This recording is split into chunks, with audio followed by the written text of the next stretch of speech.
Hey everyone, welcome back to Ontario Gardening.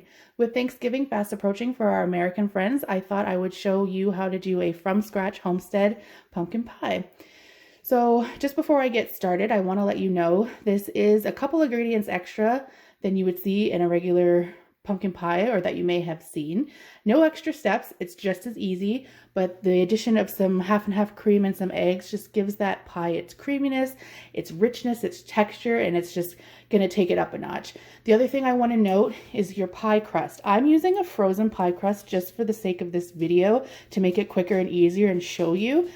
To make a homemade pie crust, that probably warrants a separate video, which we can do in the future, but use whatever. Use a frozen pie crust. You can buy like the Pillsbury ones pre-rolled. That's more of like a traditional crust. You can make your own, but I just wanted to note if you're doing a from scratch homestead pie, you might want to do that as opposed to using this, but I'm just using this to show you just to make it quicker for the video. So moving along, the ingredients you're going to need. You're going to need 2 cups of pureed pumpkin, either fresh pumpkin from the garden, which we're using, or from the can, 3 eggs, a quarter cup of white sugar, half a cup of brown sugar, 1.5 cups of half and half cream. You've got your pie crust, however you choose to make that. And then we have our spices in here. So to show you, I have got 1/8 of a teaspoon of ground cloves, 1/8 of a teaspoon of black pepper, a quarter teaspoon of ginger, half a teaspoon of salt. I've got a quarter teaspoon of nutmeg, and then 1.25 teaspoons of cinnamon. So those are all the spices that are going to really bring out the flavors of the pumpkin in this pie.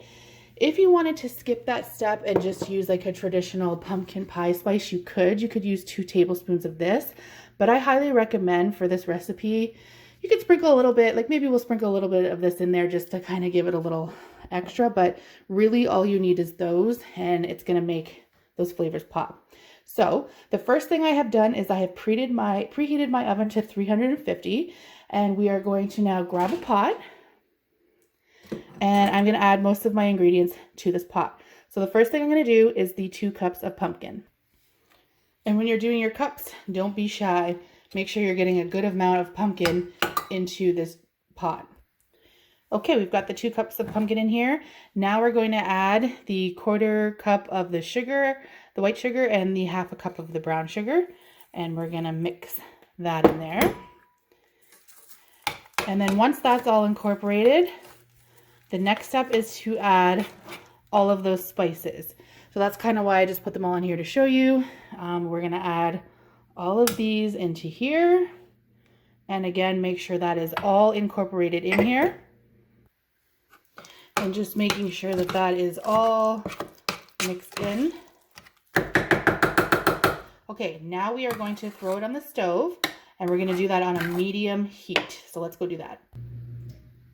Okay, so I'm cooking this on a medium heat, and I'm going to continue to stir it and cook it until it gets hot and the mixture kind of melts down a bit and starts to bubble when you've stopped stirring it.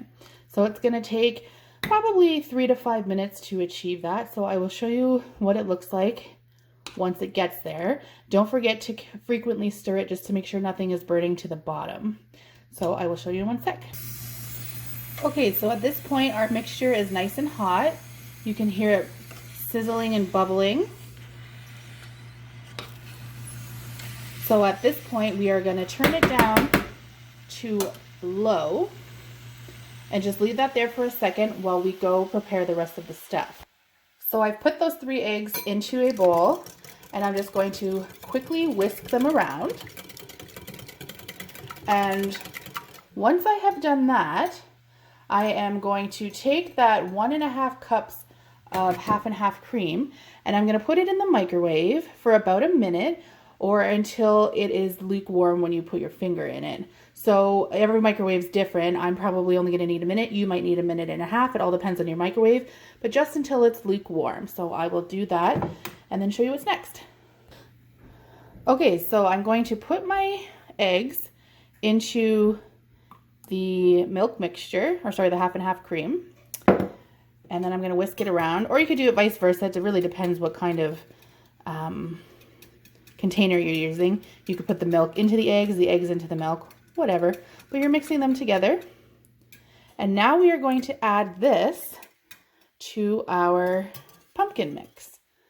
So I'm going to take this over to the stove, and we are going to add the half and half egg mixture to the pumpkin, and we are going to really incorporate this well.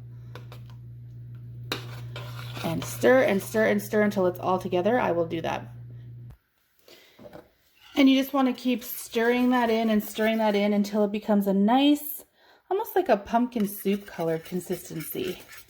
Nice and light orange. The smell is really, really nice.